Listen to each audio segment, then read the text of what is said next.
भुसावळ नगर परिषदेची जी बैठक आहे ती वारंवार तहकूब केली जाते. तिथे बुलूक दिली जाते असं आरोप होतो. काय ते भुसावळ नगरपालिकेच्या नगरसेवकांना त्यांना विचारावं लागेल. मेळाव्यामध्ये तुम्ही आणि आमदार एकत्र असताना दिसत होते. काय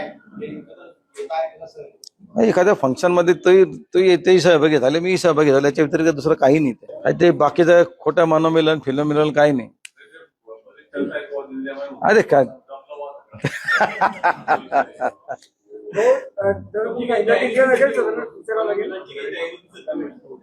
तसं काही नाहीये. तिथे आरती चालू होती, त्या आरतीला तेही आलेले होते, मी गेलेलो होतो.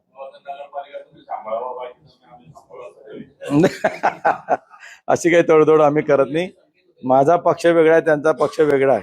नाही अजिबात नाही. भुसावळच्या इतिहासामध्ये पहिल्यांदा असं होतं की नगर परिषदेच्या सर्वसाधारण सभेसाठी पत्रकारांना पण बाहेर ठेवण्यात आलं होतं. काही लपवाछपवी होती म्हणून बाहेर काढलेलं पत्रकारांना. मला नगरपालिकेचं ते तिथे काय घडलं किंवा त्यांनी काय निर्णय घेतले मी कसं सांगणार? ते मी नगरपालिकेत नाही आहे. पण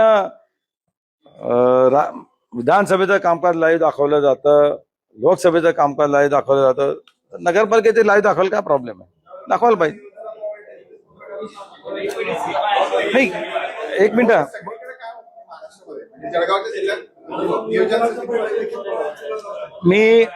मी भंडारालाही पालकमंत्री होतो, तिथे पाहिलं. पत्रकारांना नंतर सगळं सांगितलं जात होतं. बुलढाणालाही तसंच आहे. मी तेच म्हणतो ना, थेट प्रक्षेपण चालू करावं. काय होतं आता खरं मायको बोलावं की नाही काय माहिती, पण तिथे पत्रकार आहेत म्हणून काही गोष्टी मुद्दाम केल्या जायच्या. म्हणजे माझा फोटो आला पाहिजे, मी न्यूज मध्ये आलो पाहिजे म्हणून काही गोष्टी नाही. तुमचा गैरफायदा काय घेतला जायचं ते सांगतो मी. म्हणून मी काय म्हटलं, लाईव्ह दाखवलं गेलं पाहिजे. लाईव्ह दाखवलं तर ऑटोमॅटिक तुम्हाला ती लोकांनी करायला पाहिजे, तुम्ही करायला पाहिजे.